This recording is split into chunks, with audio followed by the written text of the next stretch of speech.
பாட்டி, எதுக்காக சின்ன பசங்க பெரியவங்களோட பேச்ச கேட்கணும்? ஏன்னா பெரியவங்களுக்கு அதிக அனுபவம் இருக்கு. எனக்கு கூட தான் அனுபவம் இருக்கு. அப்படியா?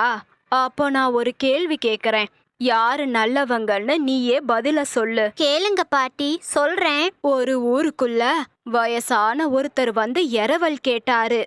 பார்வதிங்கிறவ தன்னோட கையால அரிசிய தானம் கொடுத்தா.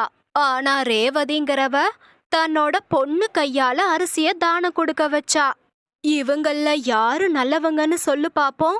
பார்வதி அம்மா தனக்கு புண்ணியம் கிடைக்கணும்னு தன் கையால அரிசிய தானம் கொடுத்தாங்க. ரேவதி அம்மா தன் பொண்ணுக்கு புண்ணியம் கிடைக்கணும்னு தன் பொண்ணு கையால அரிசிய தானம் கொடுத்தாங்க.